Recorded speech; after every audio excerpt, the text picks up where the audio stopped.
नहमदुहु व नुसल्ली अला रसूलिहिल करीम अम्मा बाद फ़अऊज़ु बिल्लाहि मिनश शैतानिर रजीम बिस्मिल्लाहिर रहमानिर रहीम।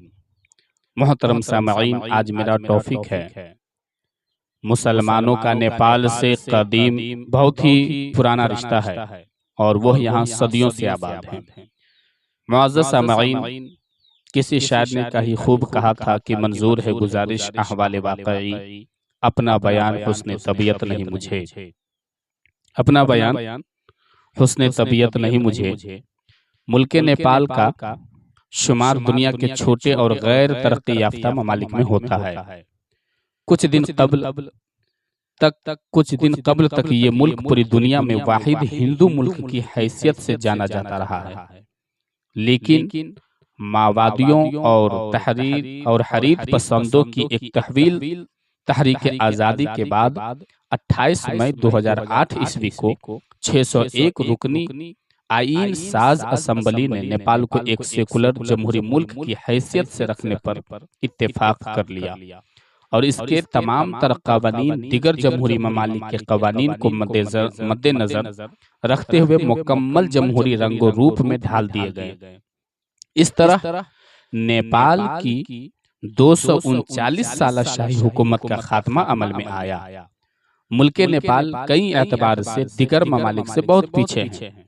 तालीमी एतबार से देखा जाए तो यहाँ पूरे मुल्क में सिर्फ 9 यूनिवर्सिटियां हैं। यहाँ के बच्चे बच्चियां जो आला तालीम हासिल करने के ख़्वाह होते हैं, उन्हें दिगर ममालिक का रुख करना पड़ता है। ज़राअत का हाल यह है कि सिर्फ तराई इलाका की ज़मीनें काबिल काश्त हैं, बकिया हिमालयाई और पहाड़ी इलाकों में ज़राअत एक मुश्किल अम्र बल्कि पत्थर पर सब्ज़ उगाने की मतरादिफ हैं। रोजगार के मौके बहुत कम हैं, इसीलिए ज्यादातर लोग अपनी जिंदगी खुशहाल बनाने का ख्वाब सजाकर बिरूनी ममालिक का सफर करते हैं। वाज़े हो कि हिंदू शनाख्त रखने के बावजूद इस मुल्क से मुसलमानों का रिश्ता बहुत ही कदीम है। कदीम तवारीख की रोशनी में साबित होता है कि यहाँ 5वीं या 36 सदी हिजरी से ही अहले इस्लाम की आमद शुरू हो चुकी थी।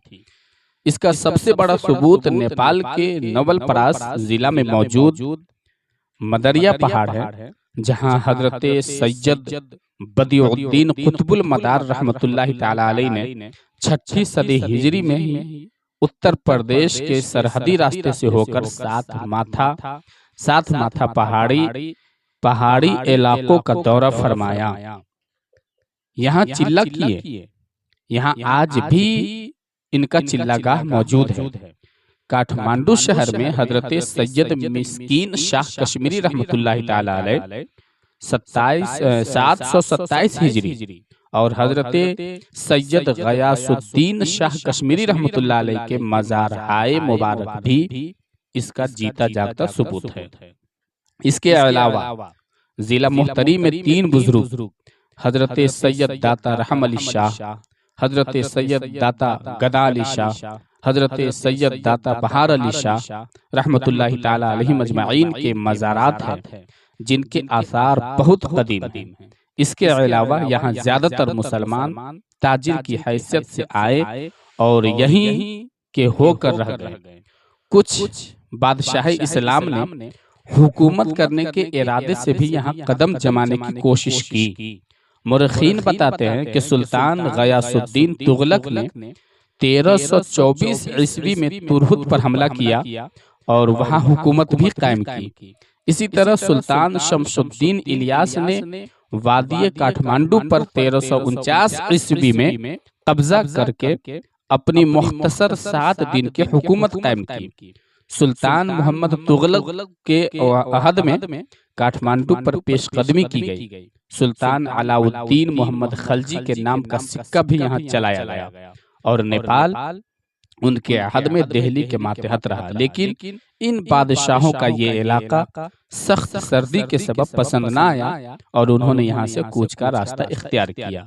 इन तमाम तर शवाहिदो बीनात की रोशनी में वाज़े होता है कि मुसलमानों का नेपाल से बहुत ही कदीम रिश्ता है और वो यहाँ सदियों से आबाद है, लेकिन ज़माने माजी में इबलागो तरसील के ज़राए महदूद होने और नेपाल के दुश्वार गुजार रास्तों के सबब मुबल्लिगीन इस्लाम को यहाँ मुश्किलात का सामना जरूर करना पड़ा, लेकिन फिर भी आज यहाँ जो कुछ इस्लाम की रोशनी है ये इन्हीं बुजुर्गों का एहसान है।